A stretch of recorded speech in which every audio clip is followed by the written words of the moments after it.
Olá pessoal, vamos agora iniciar nosso terceiro módulo, dando continuidade aos procedimentos de como fazer uma sindicância.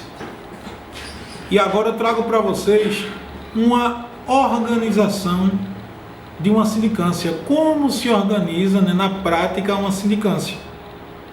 Então nós teremos a capa e logo em seguida teremos a portaria instauradora. E a portaria instauradora, pessoal, é o documento oficial de acusação da sindicância. Como dito anteriormente, é como se fosse a denúncia no processo crime. Além disso, é nela em que o comandante designa o encarregado. Após isso, nós teremos a designação de escrivão. E como já falamos, é um ato opcional. O que vai dizer se sim ou não acerca da existência do escrivão vai ser a conveniência e oportunidade até do próprio encarregado ou da autoridade instauradora, acerca, analisando-se critérios de complexidade daquele feito. Em seguida, teremos a citação. E a citação, ela é o documento que faz o acusado virar, grosseiramente falando, o sindicado, pois é nela que oficialmente ele toma ciência da acusação que pesa contra si. Em seguida teremos a figura da defesa prévia, e a defesa prévia ela é a primeira oportunidade para o sindicado dar sua primeira versão de defesa. É nela também que o sindicato indicará as testemunhas de seu interesse. Em seguida teremos aí os depoimentos, os ofícios, outros documentos que se faça necessário juntar à sindicância. E a ordem aí desses documentos, ela vai ser observada, tem que ser observada, na verdade, a ordem cronológica de produção e chegada. E também tem que se observar o seguinte: só deve se juntar documentos, entre aspas, de fora a sindicância. E isso após a determinação de juntada do encarregado, certo? E o que seriam esses documentos de fora? Seriam documentos externos, documentos diversos dos documentos produzidos dentro da própria sindicância, ok? Feito isso, teremos aí a figura do interrogatório do sindicado, e vai ser no momento do interrogatório do sindicado em que será oportunizado a segunda chance, a segunda oportunidade para o imputado dar sua versão de defesa. Ele não é obrigado a depor, e nem de dizer a verdade. Isso aí em homenagem ao princípio da presunção de inocência e, por desdobramento lógico, o privilégio contra a autoincriminação. Nós sabemos que o indivíduo, de acordo em respeito à nossa Constituição, ele é presumidamente inocente. E seja o ônus ou qualquer pessoa que esteja realizando uma acusação em desfavor de alguém, caberá o ônus da prova a quem faz a acusação. E por fim, após o interrogatório do acusado, do sindicado, nós teremos aí as alegações finais. As alegações finais vai ser a terceira oportunidade para o imputado dar sua versão de defesa. E aí uma observação que foi feita, mas que nunca é demais, que não é admissível encerrar uma sindicância administrativa disciplinar sem as alegações finais. Certo, pessoal? Então observem muito bem isto. Não é admissível, em hipótese alguma, sob pena de nulidade do processo, encerrar autos de sindicância sem que as alegações finais sejam apresentadas. E se o sindicado não apresentar O que é que nós faremos? Né? Já vimos anteriormente que deverá se nomear defensor dativo para apresentá-las, mas nunca poderá se fazer o encerramento de uma sindicância sem as alegações finais. E por fim, vem-se a figura do relatório. O relatório será o resumo de tudo o que foi feito, com a opinião do que deve ser aplicado ao caso. E esse relatório segue assinado pelo sindicante. Após isso, faz-se a remessa à autoridade instauradora, né, ao comandante, que dará solução ao feito. E com isso finalizamos a questão de como se fazer uma sindicância. E vamos iniciar agora um outro tópico, né, de como fazer um IPM, como fazer um inquérito policial militar. Então, antes de saber como fazer um inquérito policial militar, faz-se necessário entender o que é um inquérito policial militar.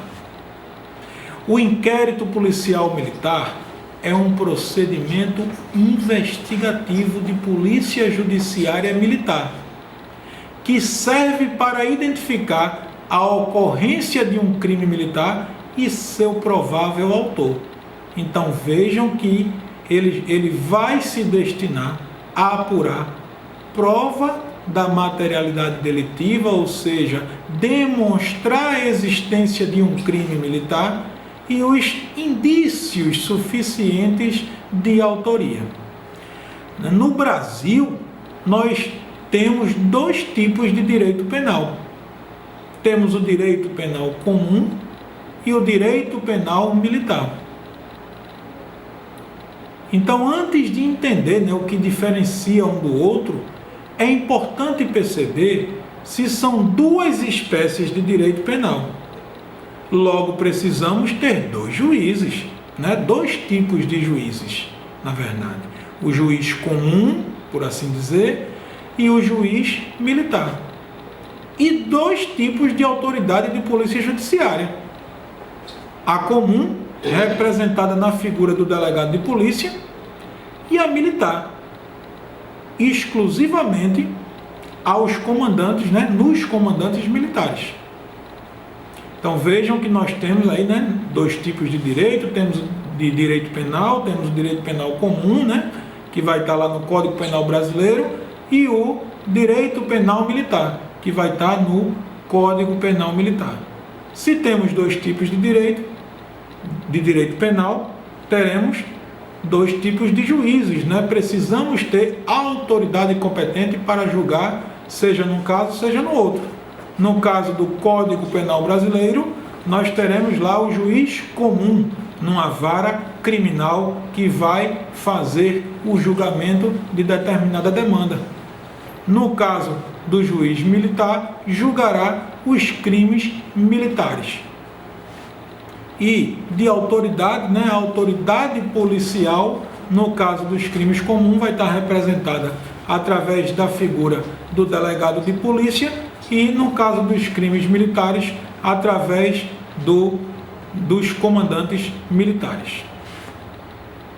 Então, assim, podemos rapidamente compreender que se a polícia judiciária comum compete, dentre outros, apurar os crimes comuns, bem como requisitar os exames necessários ao complemento do inquérito policial e cumprir mandado de prisão expedidos pela Justiça Comum, compete à autoridade de polícia judiciária militar, dentre outros, apurar os crimes militares, bem como requisitar os exames necessários ao complemento do inquérito policial militar e cumprir mandados de prisão expedidos pela Justiça Militar. Só que há uma particularidade no sistema processual penal militar brasileiro. É que temos duas espécies de militares. Temos a espécie dos militares estaduais, que aí entende-se como os policiais militares e os integrantes dos corpos de bombeiros militares, e temos os militares federais, estes representados pelas Forças Armadas através do Exército Brasileiro, da Marinha do Brasil e da Força Aérea Brasileira. Então, voltando ao procedimento, o inquérito policial militar, ele tem natureza de instrução provisória. E por que provisória, pessoal? Porque a decisão em sede de inquérito policial militar, ela não é definitiva. A decisão definitiva será aquela adotada através de uma sentença, através daquela decidida em juízo. Ele também tem caráter preparatório, ou seja, ele visa buscar elementos para consubstanciar a futura ação penal, bem como também tem caráter informativo, pois o Ministério Público ele não está adstrito a seguir o mesmo entendimento da autoridade militar. Nada obsta, nada impede de que o membro do Ministério Público ele discorde da decisão formulada em um inquérito policial militar. Um exemplo: nada impede de um inquérito policial militar ser remetido à central de inquéritos com o opinativo de arquivamento, e nada obsta, nada impede do promotor entender de modo diverso e oferecer a denúncia, bem como o contrário. Segue um inquérito policial militar opinando pelo indiciamento de um determinado militar pelo cometimento de um crime militar, e o promotor entender ser caso de arquivamento e assim requerer que os autos sejam arquivados, e o juiz, assim concordando, determinará o arquivamento dos autos. Outro ponto que é preciso compreender é que o IPM ele é um procedimento escrito, bem como também de natureza sigilosa.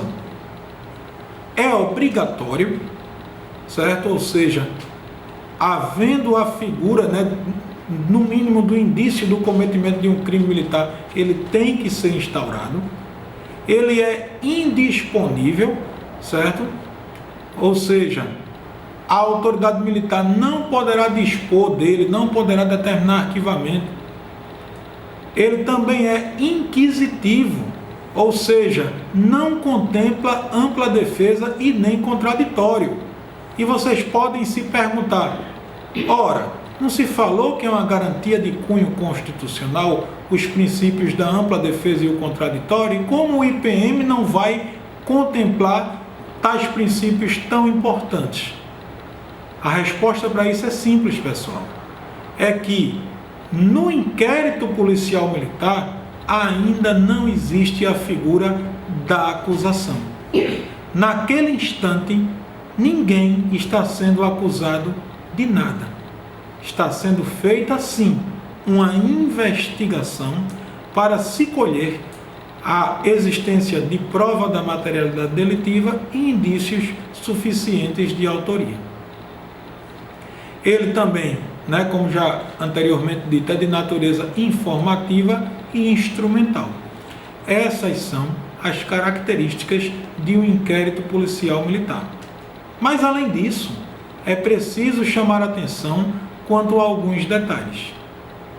Primeiramente, é que, diferente de um procedimento meramente administrativo, o IPM não poderá nunca, em hipótese alguma, ser arquivado pelo comandante.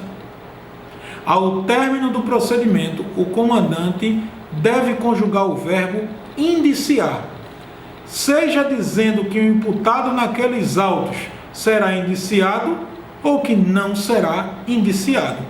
E, como dito, o promotor não está adstrito, não está obrigado a seguir tal entendimento.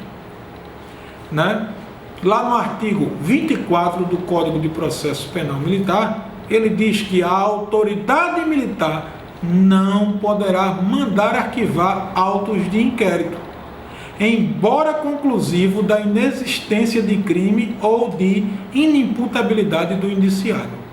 Então vejam que realmente não existe hipótese em que o comandante possa determinar o arquivamento de inquérito policial militar, nem quando ele entender pela inexistência de crime ou pela inimputabilidade do indiciado.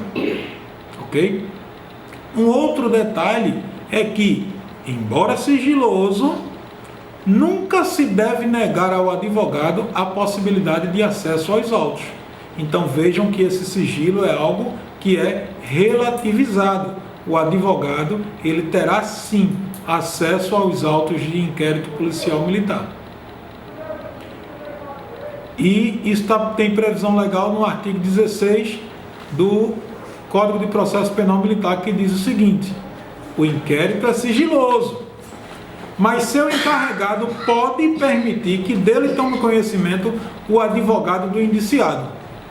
E aí vocês entendam esse pode como deve, é a figura do poder-dever. Né? Logicamente, esse sigilo não vai se estender ao Ministério Público, né? Devido à previsão legal, inclusive do artigo 15, inciso 3º da Lei Complementar 40/80, né? Que é a Lei de Organização do Ministério Público, e muito menos ao Judiciário. Ainda assim, é bom lembrar que o dispositivo do Código de Processo Penal Militar deve ser analisado em paralelo com outra lei federal, que é o Estatuto da Ordem dos Advogados do Brasil, estatuído através da Lei 8.906 de 1994, que diz o seguinte em seu artigo 7º, que são direitos do advogado.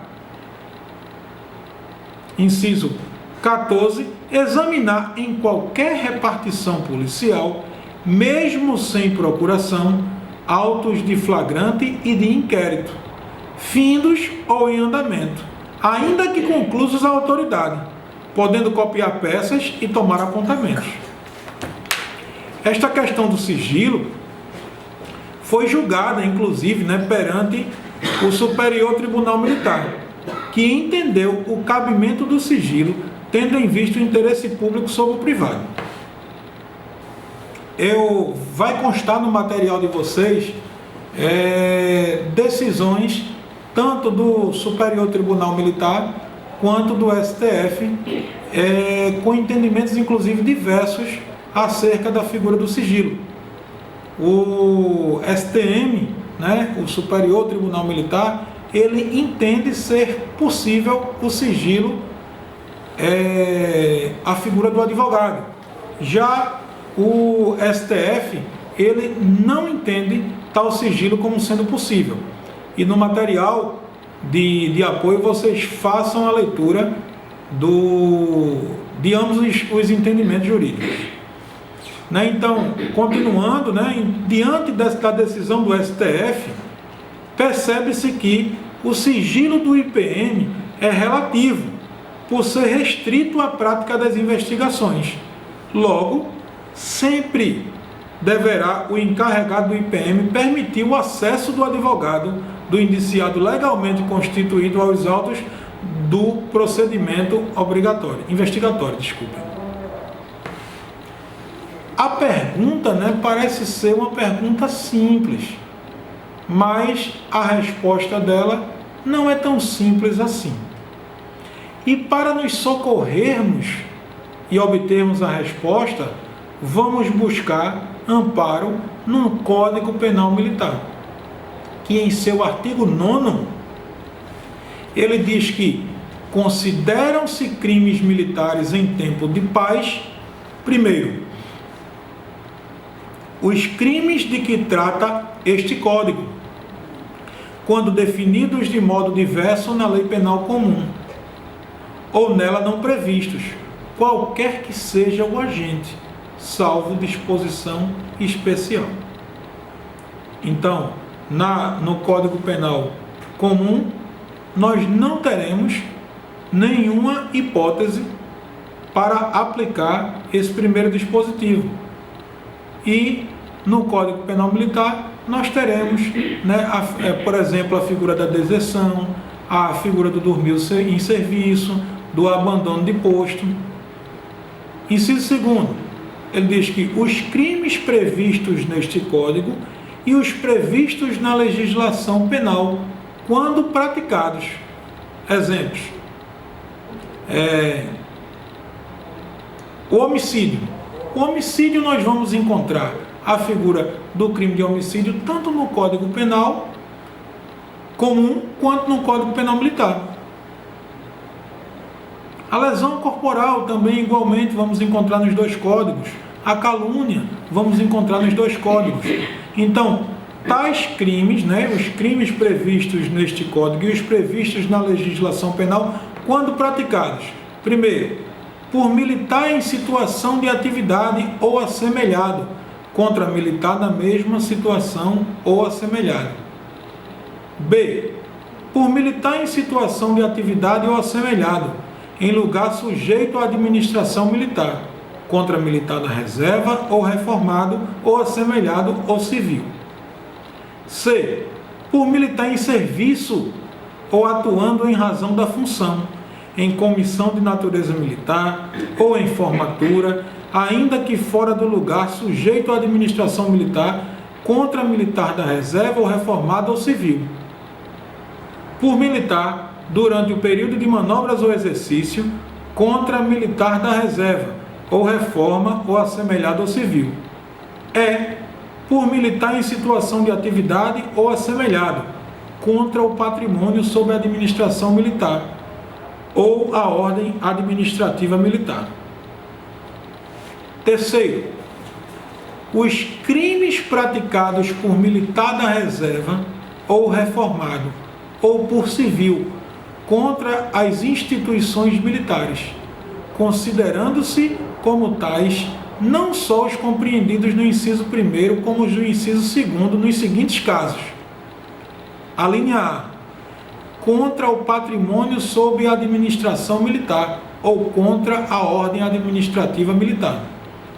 A linha B, em lugar sujeito à administração militar, contra militar em situação de atividade ou assemelhado, ou contra funcionário de Ministério Militar ou da Justiça Militar, no exercício da função inerente a seu cargo. A linha C, contra militar em formatura, ou durante o período de prontidão, vigilância, observação, exploração, exercício, acampamento, acantonamento ou manobras. A linha D, ainda que fora do lugar sujeito à administração militar, contra militar em função de natureza militar, ou no desempenho de serviço de vigilância, garantia e preservação da ordem pública, administração ou judiciária, quando legalmente requisitado para aquele fim, ou em obediência à determinação legal superior.